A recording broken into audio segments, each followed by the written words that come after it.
खाची भर घसिया ले आईनी सबेरिया, पाव भर धुरिया उड़ावे ले बेअरिया। जैसे चवरमा में चमके किरनिया, अरे चमके लगोरी के लीलार हो, अब ही ना यही गोरिया हमार। देख मन ही मन सोच रहा है, का जानी के कर मुँह देखनी बिहनवा, अब ले ना ले सुखल जल पनवा। भोजपुरी समझते हैं ना? मन ही मन सोच रहा है, का जानी के कर मुँह देखनी बिहनवा, अब ले ना ले सुखल जल पनवा। की कोनो आ गईले घरवा पहुनवा, अरे सन में जियरा हमार हो, अब ही ना आइली गोरिया हमार। फिर सोच रहा है, देख भाई ने सोच रहा है, ननका सुगनवा के चंचल बदनवा, मुरझाइल मती होके कोनो करनवा। मन ही मन सोच रहा है, भाई लेट क्यों हुआ? ननका सुगनवा के चंचल बदनवा, मुरझाइल मती होके कोनो करनवा। पास पड़ोसन की कोनो गोतिनियन से, अरे होत मती होके तकरार हो, कहीं आपस में झोटा झटौल मत कैले हो के सन। समझ गई ना? तो मन ही मन सोच रहा है। इसके बाद क्या कहता है, देखा हो दे आ गई ले मूड़ी पे गोसैया। बहुत बढ़िया शब्द है भोजपुरी का। देखा हो दे आ गई ले अरे मूड़ी पे गोसैया, गोदी में लुका गई ली पकड़ी के देहिया। समझ रही है? नहीं, आपन फरचाई अपने देही में सट जाई ना, तो सोचना कि एकदम प्योर खटाखट दोपहरिया भइल बा। अपनी फरछाई अपने शरीर में सट जाए तो सोचो कि एकदम 1 बज गया है। तो वही बोल रहा है कि सूर्य भगवान को कह रहा है, देखो हो दे आ गई ले मूड़ी पे रनवा, पास पड़ोसन की कोनो गोतिनियन से, अरे होत मती होके तकरार हो, कहीं आपस में झोटा झटौल मत कैले हो के सन। समझ गई ना? तो मन ही मन सोच रहा है। इसके बाद क्या कहता है, देखा हो दे आ गई ले मूड़ी पे गोसैया। बहुत बढ़िया शब्द है भोजपुरी का।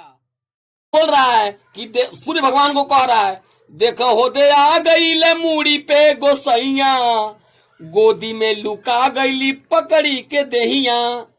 गोरुआ बछरुआ हकासल पियासल, छूटी जाला नदिया किनार हो, अब ही ना आइली गोरिया हमार हो, अब ही ना आइली गोरिया हमार।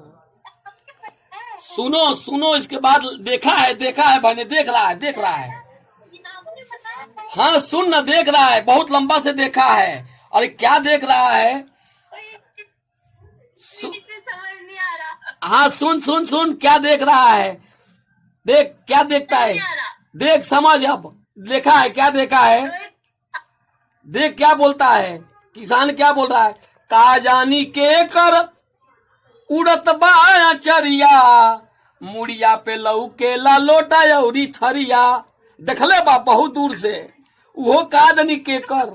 वही बोल रहा है कि सूर्य भगवान को कह रहा है, देखो हो दे आ गई ले मूड़ी पे गोसैया, गोदी में लुका गईली पकड़ी के देहिया। गोरुआ बछरुआ हकासल पियासल, छूटी जाला नदिया किनार हो, अब ही ना आइली गोरिया हमार हो, अब ही ना आइली गोरिया। वो का जानी के कर। हाँ मन ही मन सोच रहा है, का जानी के कर उड़त बाया चरिया, मुड़िया पे लौके ला लोटा औरी थरिया। ऐसन बुझाता जे सुख आवे बगिया में, अरे बहता बसंती बेहारी हो, अब ही ना आइली गोरिया हमार हो, अब ही ना अली गोरिया हमार। लास्ट देखो लास्ट में क्या है। उत्तर प्रदेश में बैलों का नाम लिया जाता है। चल बाबू गोलवा रे बढ़ बाबू धवरा, देखो हो दे आ गई ने तोहरा के कवरा, जगवा में भैया मोरे तू ही सहैया, जगवा में भैया मोरे तू ही सहैया, किया गईली भौजी तोहार हो, अब ही ना अली गोरिया हमार हो। हरवा जो तत मोर बहिया वो कादनी के कर। हाँ मन ही मन सोच रहा है का जानी के कर उड़त बाया चरिया, मुड़िया पे लौके ला लोटा यौरी थरिया, ऐसन बुझाता जे सुख आवे बगिया में, अरे बहता बसंती बेहारी हो, अब ही ना अली गोरिया तोहार हो, अब ही ना अली गोरिया हमार हो। हरवा जो तत मोर बहिया पी रैली, झनके लाएड़ी से कपार हो, अब ही ना अली गोरिया हमार हो, अब ही ना अली गोरिया हमार। ये भोजपुरी किसानी गीत है। आपने बनाया है या है ये गाना? अरे बनाया, कहीं सुनी है क्या आज तक? नहीं। तो मैं बनाया भाई ने। पूरी नहीं सुनते ना हम लोग। नहीं तो भोजपुरी में बहुत बढ़िया है। एक किसान अपना दर्द कह रहा है।